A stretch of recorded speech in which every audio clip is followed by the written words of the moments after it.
it's just a much smarter way to go about um, the deal. So yes, the standard fix or the fix and flip model works great. Taking a property, modernizing it, upgrading it to 2024 standards, so it's similar in finish to the nicest homes on the block, and we do those. But once I started looking at my business from a return on investment perspective, I started seeing where, wow, in a lot of markets, you can do something like this and it still will make nearly as much profit. And there's a lot more benefit to it. So taking that approach. Now, the downside is I can't show you a beautiful before and after transformation. So we're basically, we take properties and we make them bank financeable. So they meet the criteria so that our end buyer can use a 30-year conventional mortgage or FHA. Um, but we don't go all out um, on these properties. And just to show you that this was real in this year, that was from March 1st. And when you do an assignment through a title company like Fidelity, they issue you a 1099 like this. Our particular, in this case, shows 60,000. You saw the net. That's because we pay for the expenses. So we pay for the expenses in this case. So the advantage for the seller is that they have a predictable price. They know they're going to walk away with that 450. And we take on the unknown aspect of it as far as, the repairs that will need to be done, um, the closing costs, the commissions, anything associated with the sale, we facilitate all that. So it's kind of a hybrid. So and this is the first time I've been presenting uh, this, so it's you're catching it at a good time. It's hot and ready. Um, so check it out. Here's another way to do it. This particular property. Now, if you're in any type of market where property values are higher, is that a good thing or a bad thing?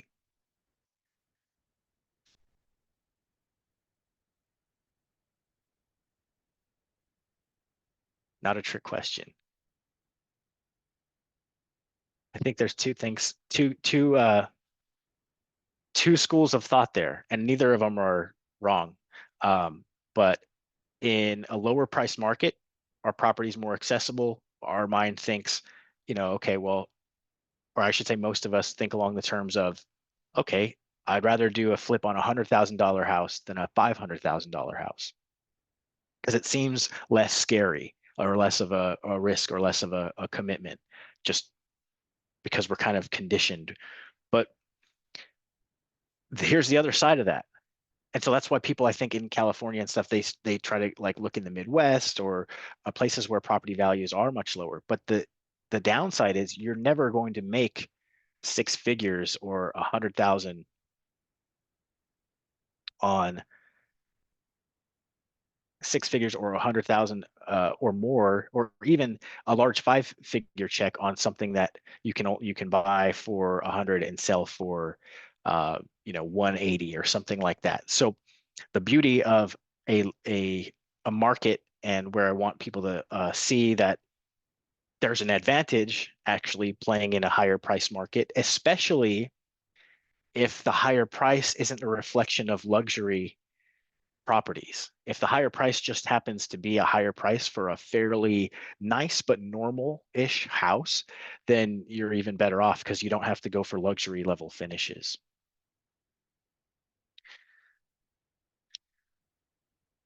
So on that last one, so yeah, so great question. So the return on that one, we ended up putting 19,000 into it, but not even all out of pocket. We ended up putting about 10,000 um, in and making 40. Part of that was soft costs because when the real estate agent gets paid through escrow, so that actually never came out of our pocket. So we ended up putting about 10,000.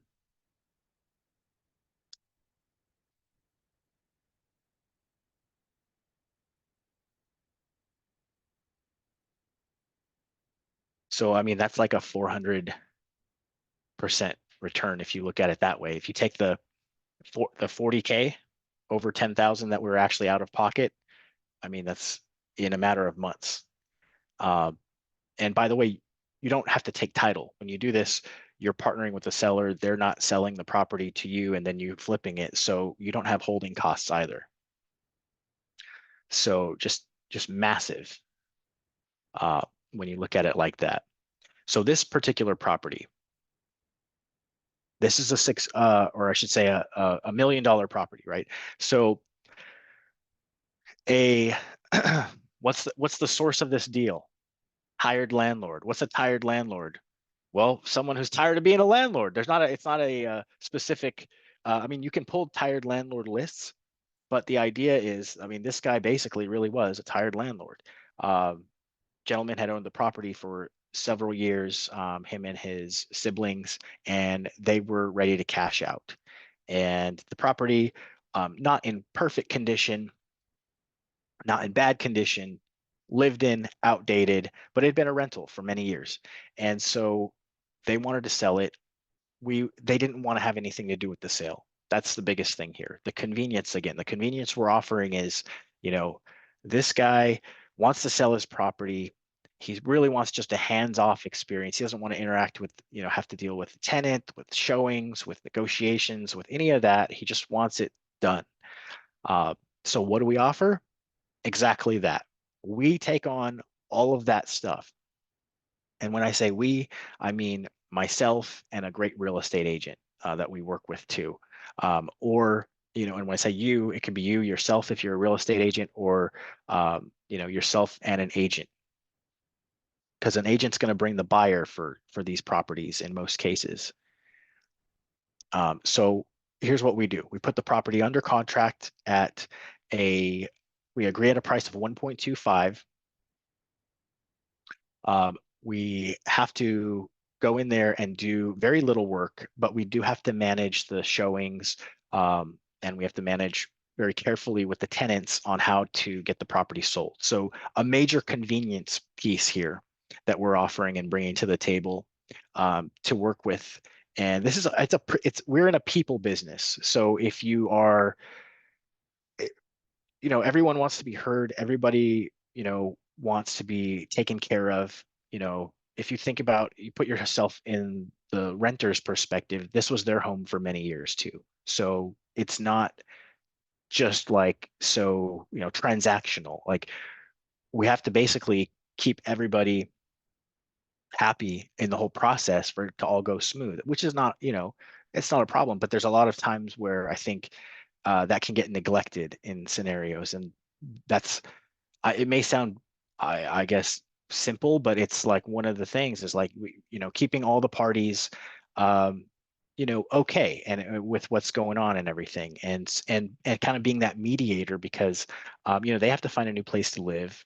Um, it's not just like they can jump into another rental of this caliber right away. So, there's an element of helping them find their replacement property, the renter.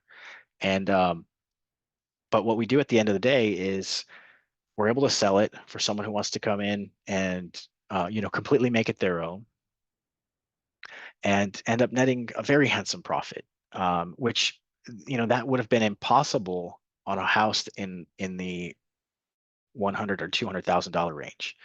Just the math doesn't math. This one was, we closed this one just about a year ago. But you can see here's the final buyer statement where we paid 1.25. Oh, and then notice it's May 10th, in the top left corner. And then here's the final seller statement in the top left corner, same day, 1.4. So we did a double escrow, and one closed just right after the other. And again, we're not having to take title on these, so there's no hard money loan involved. And we are creating just a win-win for everybody all around, getting people what they want, convenience, and solving and you could say dealing with what the sellers typically don't want to uh, have to spend their time on. And then so then you could see that's boom 113K, but after we subtracted what we did put into the property, we ended up netting 89.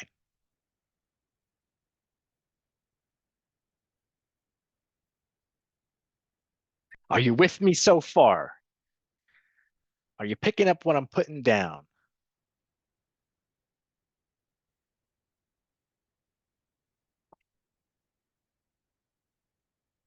Are there any questions, any objections, any what ifs, any like yeah buts or doubts or like concerns, like because this is what I'm here to help bring clarity around that stuff.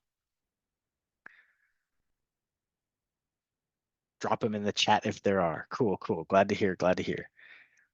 Okay, so this one here, purchase price 370,000.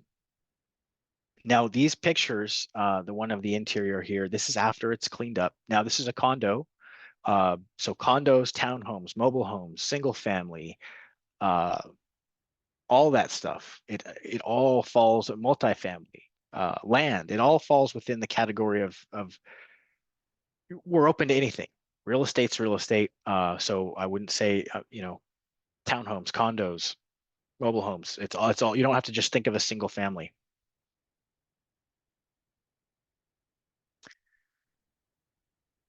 All right. So Yolanda says, okay, cool. I'll get to that. I'll talk about daisy chain and how to avoid that when working with wholesalers. So and by the way, both of those previous properties, we are direct to seller. So, and two different lead methods, by the way. So the first one we looked at was from a lead source called Motivated Leads, which is it's one of the, you could say, um, it's a pay per lead service where they provide you with leads that are already, you could say, somewhat motivated. It turns out to be about 1 in 10 or so. Um, and so that lead service is similar to a lot of other kind of high dollar ones. And when I say high dollar, it's usually $250 to $300 per lead. But then we call them and then we talk to them, and if we're able to come up with a great solution for them, they work with us. That second one came from cold calling. So we have a cold call team, but you can do it you can cold call yourself, but at where I'm at now at this point, we have a small team of cold callers that make calls for us. So that way we're having the warm conversations, which isn't actually all that expensive either to have if you wanted to uh, employ a caller into your business. So that's something I'm well versed in, hiring VAs, virtual assistants, and all that, and getting them rolling. But that's where the tired landlord deal came from. And so I like to share that because people like to know, how'd you find the deal? Like, well, that's how. So this next one we found also through a phone call, which was okay. So we're making outbound calls. Now, just picture this: we're making outbound calls. Just because we call somebody who doesn't want to sell, we don't let the call end there.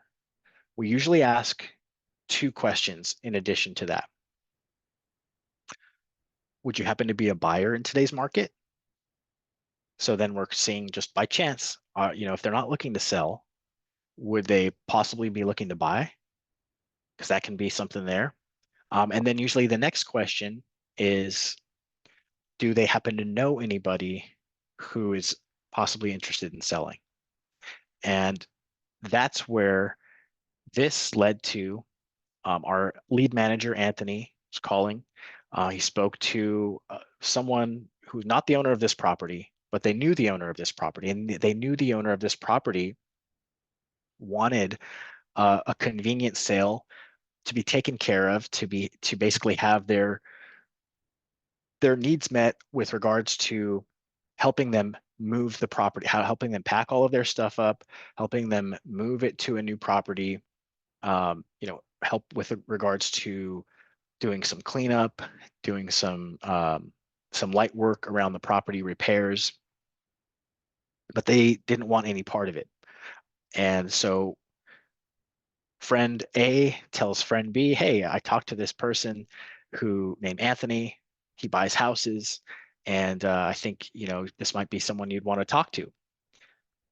So what they end up calling Anthony. Anthony's like, yeah, absolutely. When would be a great time to come take a look at the property? And it just goes from there. So that's how we found this one. So we agreed on a price of 370,000 between the cleanup and moving and storage setup and all that we did, and commissions and everything. We ended up selling it, or we ended up netting. Sorry, we ended up spending 26,000. We ended up netting just about 24,000, and our sale price there, you can see to illustrate where the spread is, with a $50,000 difference, we were able to go in, do work to the property, and create a nice, handsome profit. Again, though, if we were to go in and do a full renovation, we would have been uh, borderline at the price that we sold it at, the 420. Now, could we sell it for a little more? Probably, yeah, 450, maybe 460 in there.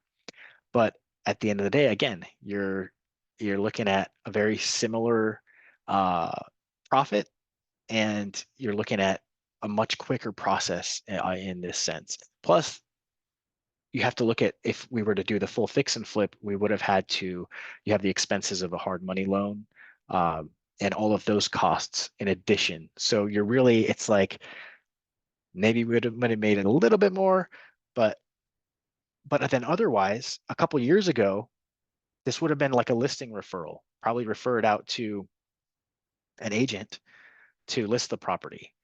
So now we're seeing, okay, we can monetize more situations. We can help more sellers with convenient solutions with this sort of hybrid model.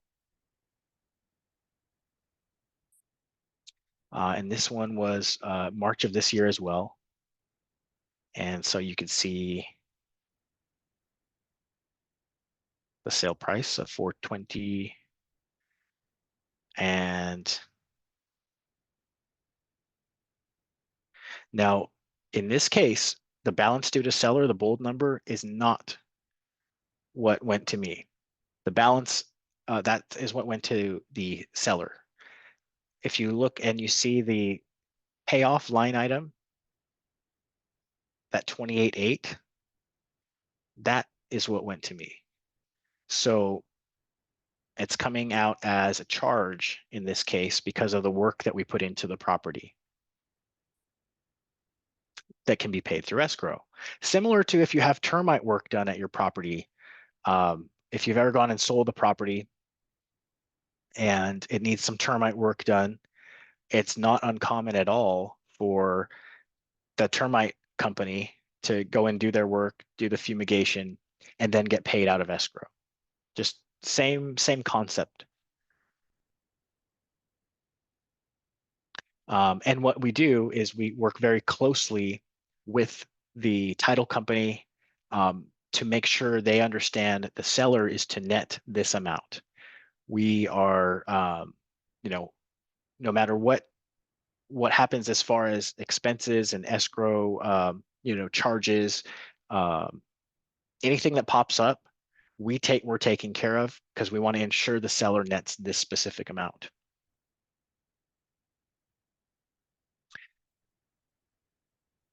Okay, so here is another one, another example, but I think I lost my slide for the property. Oh, that's okay. All right, so here's another one. So this one in San Bernardino, we agreed to, now we have specific paperwork we use, specific purchase agreement, but as the name states, it's a done for you service. So that way, we are taking care of everything that a seller would normally have to go through when they sell their property. Um, including coordinating showings, as far as the initial negotiations when offers come in, having to look at each offer, having to go through the counter offer process. And then once an offer gets accepted, having to go through the repair request and the second set of negotiations. All of that we do for them. So I hope that starts to paint a picture of, we're giving them convenience, value, and peace of mind, as far as, and something that they can, steady and sturdy for them to be like, okay, I know I can start planning the next steps in my life, because this is going to be the outcome. We remove the uncertainty and we take that on, because we're much more educated in the marketplace as to, how things will go, whereas they're not. And so that's where, we alleviate a lot of that. There's no, they can move forward with a very, um, with peace of mind. So then this particular one, I've got on the screen. I deleted the slide, it looks like, but that's okay, because I think I can pull up.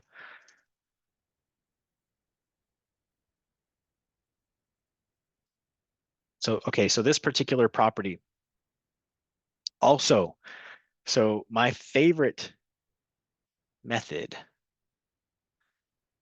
if I get this question sometimes, is like, what's your favorite method of talking to sellers, or well, I just gave it away, of reaching out to sellers, or to start this business? What's the best way? Calling, calling, calling. That's the best way, absolutely, because you're getting directly in front of somebody today, right now, and literally now it's at the point of, yes, they're interested in possibly hearing an offer and selling, or no, they're not interested. So I'm big on the cold calling, whether you're doing it from when you just first get started, or um, as you scale out and you have other people call, and then you are then taking the warm calls. Let's see. Okay, so this particular property we put under contract for 369, 369,000. And okay, I'm talking about the phone, right? And the power of the phone. So, okay, think about this. I want to illustrate this scenario for you. So you're making cold calls, or you have your virtual assistant making cold calls, and they are just making a ton of calls. Now everybody can't, oh, they're going to see a number that popped up on their phone, but they're at work. They can't take the call. So what do we often find? That they'll call back. And that's important, because a number of out of every 100 callbacks, there's going to be a few that would be interested in hearing an offer. But if we didn't ever answer that phone, or if they called back and it just went, this number is not in service, or if it went to voicemail or anything like that, we're not maximizing on that opportunity. Now I want to show you so remember that number, the 369.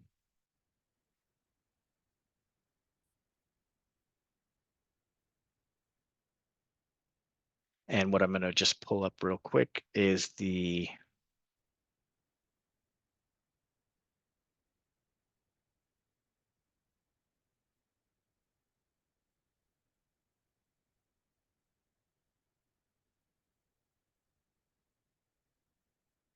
split screen here.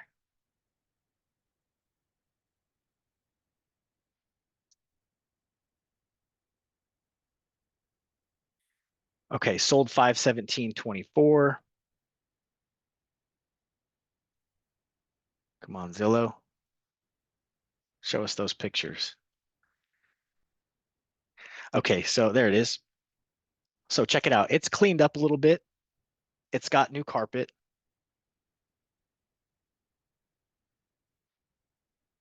We took very nice pictures of it.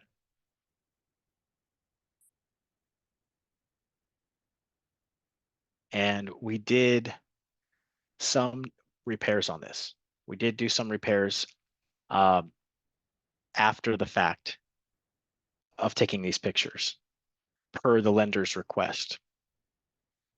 Things like making sure there was no rust on the gate, on the wrought iron gate leading into the backyard.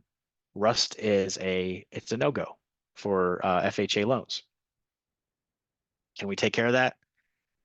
Sure. This afternoon, no problem.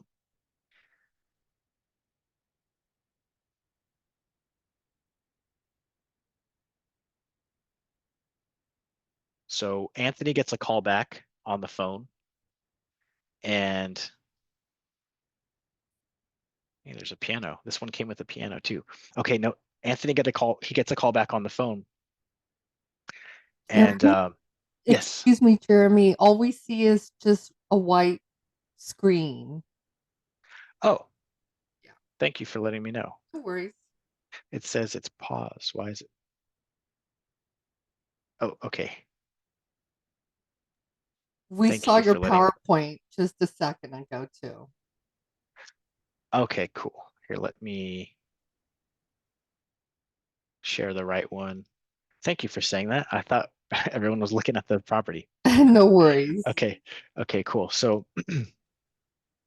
And thank you, Tina, for bringing that up in the chat. Thank you so much. oh, yes, thank you. Yeah, I can't see the chat all the time as I'm going through this. So this is the property. So sold on 5/17. So um, last month. So, oh, and for 466. So put under contract, 369, sold for 466. So there's some spread there. Okay, see that little bit of rust on the front door, on the security door? That's a no-go. That's what I was talking about. There's also rust on the side gate. We'd put new carpet in this place. First off, we cleaned it up. We cleaned out, there was a bunch of stuff in the property already when we bought it, or sorry, when we started working on it, but when we put it under contract, um, we did clean up. We trashed it out. We put new carpet in there. We did some paint touch-ups. It came with a piano. Now notice right above the piano there on the door, it's missing trim around the door. This was another item that got called out by the appraiser because we're selling to an end buyer who's going to finance the property with our normal loan. So that had to be repaired. No problem. Cool. We can do that. So that got repaired, after the listing pictures were taken. Uh, but as you can see, it's dated, obviously not um, renovated like a full renovation, but what we did is just we cleaned it up and made it marketable and put new carpet in there. And so this is what buyers, I mean, there's buyers for properties in this condition. Not everybody um, wants to pay top dollar for something that is fully renovated. Of course, there's those properties sell, but it's a difference between something that is just packed full of junk and smells bad and the carpet's stained and there's marks all over the wall compared to this, compared to a fully renovated house. So we're making things very marketable, and it doesn't necessarily, you don't have to go in and do the full deal. So that is how that one turned out. Very handsome profit. We ended up investing about 15,000 in cleanup and renovations into this one and repairs. Again, just doing whatever it takes to get it to a point where a conventional lender says it's good to go.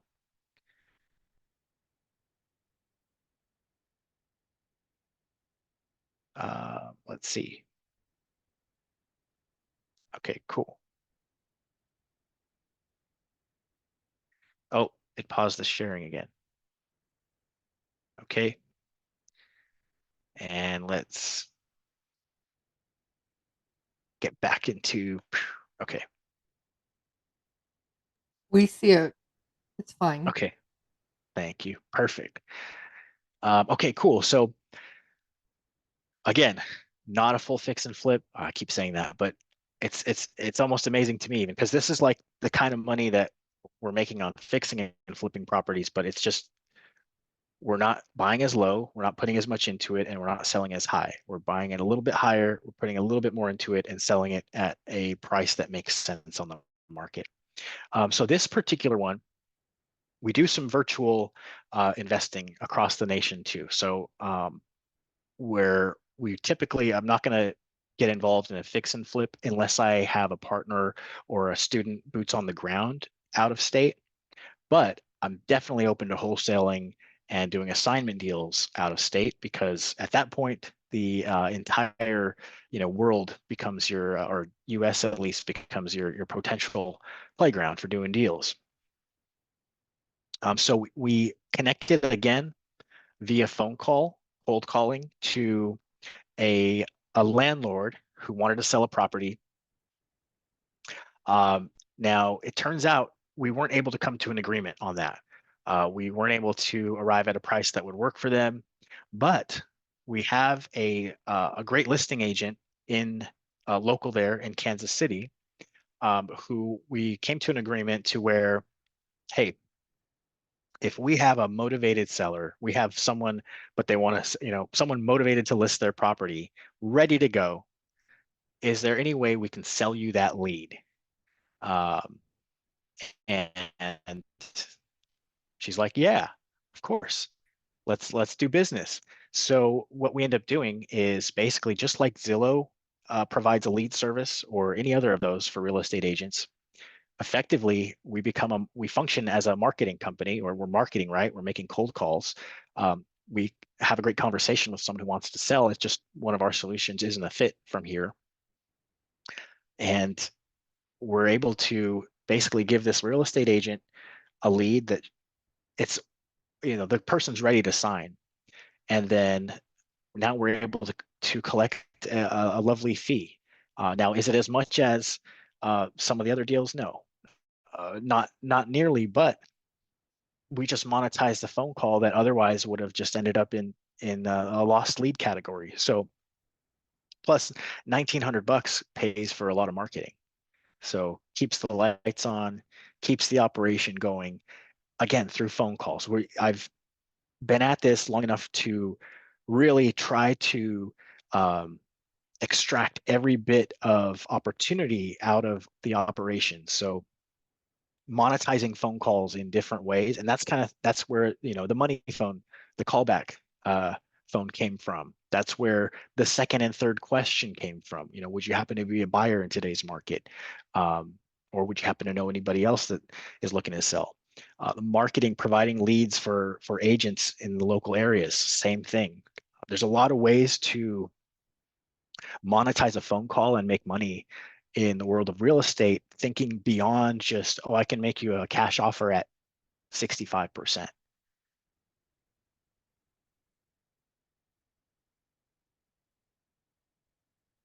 Okay, so last one here for you. So this one, agent referral, that's where this one came from. So an agent referral, someone that we work with regularly, that we've bought properties with before. That's why it's so important to network, because um, there's so many people involved in the world of real estate that if you have once you connect with them and they know what you're looking for, like there's so many like there's thousands of like micro teams throughout the state and throughout the country, which is awesome because um, this agent, we've done a deal with her before. This was the second one. So we built confidence with her that we can help her client who has a property that just wants to get rid of it, just wants to sell it, doesn't want to put it on the market. When I mentioned, not all properties show well, this is one of them. The owner's out of state. They don't have the time or willingness to clean this place up. They want the convenience. Now this agent could list it on the market and could wait for and go through the whole process of showing it and getting different investors to come look at it to end up with us or somebody else basically, making offers that are going to be, most investors are going to pay close to the same, uh, is what it comes down to. It, there's your kind of your retail price, and then there's your investor price. So rather than go through all that, the agent presented the idea to the seller of, hey, I know someone who will buy the property as is. You don't have to worry about that. You don't even have to put it on the market if you don't want to. Is that something you'd like to consider, or would you prefer that we put it on the market? It's entirely up to the seller. And um, the seller was like, that's I'm down with that. I'm okay with that. As long as I get this much for it, I don't care how it happens. I would rather just get it sooner than later. So, if you got somebody ready to pay that now, perfect. Let's do it. So, and this place was a mess, as you could see, a lot of work needed. So we went in. Um, Now, how does the agent get compensated? Well, we pay the agent.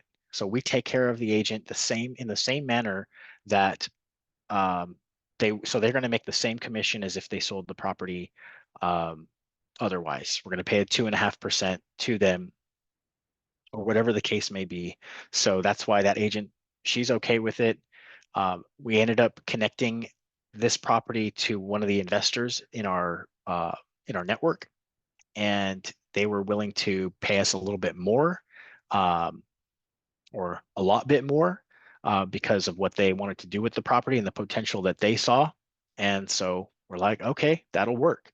So another assignment deal, really not putting work into these properties and making the kind of money.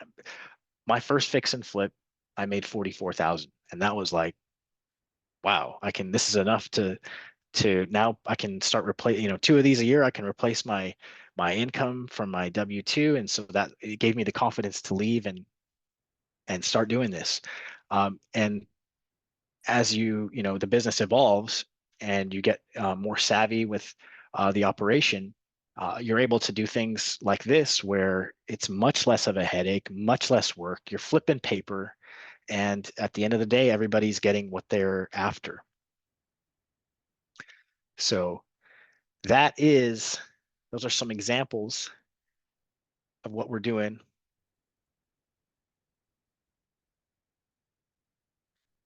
And what I'm going to do now is answer that question. So great question about daisy chaining here. And so how you prevent that. I can't type and talk at the same time. Okay, so daisy chaining is if we put this property under contract and then someone says, okay, I'll pay you the price you're asking. Will you assign it to me? Now, how do we prevent them from then going and saying, oh, I'll assign it to somebody else, and they might assign it to somebody else, and they might assign it to somebody else? How we prevent that is we're very clear with the person we're talking to make sure that they are the end buyer. But that's not enough because sometimes they'll say that, and it just turns out that they're just kind of skirting around the question, in other words. But what we do is very simple to prevent that. We state explicitly in our assignment agreement that this person must close on the property. This cannot be assigned, and that's it. That this entity that we're under agreement with must close on the property, and this agreement cannot be assigned. And so we're upfront with them in the conversation that, hey, this is how it's got to go down. And then when we send them the assignment agreement, and then they have to put up the non-refundable deposit within 24 hours, then it pretty much will weed out anybody who's trying to assign it or um, well, because they can't, because it's not assignable, but then they pretty much at that point are going to get the picture. So what I'm going to do right now is put in the chat the link to my calendar So you can book a 15-minute business chat with me. If you like what you are seeing on here and you want to take advantage of doing more strategies as far as closing deals, if you're a real estate agent and you want to supplement your deal flow and start to do more investor side of things too, I encourage you to book a call. If you're already in the industry, if you're already flipping, you can add this to your arsenal. Even if you're brand new, then you're going to be starting off in a place well ahead of where I ever was, because we've approached the business with multiple strategies to serve sellers and to make a good profit at the end of the day. So you can book a 15-minute call with me. And on that call, basically, I just want to learn about your goals and see if it's a good fit, and if possibly, and if it seems like it might be, then we can talk about working together and what that would look like. But like I mentioned, I'm looking to partner with a few people for the next 6 months, for the second half of the year, who are motivated, who are ready to take action on what I show you on how to do, and I'll guide you step by step from the start to the finish line to close these kinds of deals, as well as fix and flips, anywhere, no matter what market you're in. So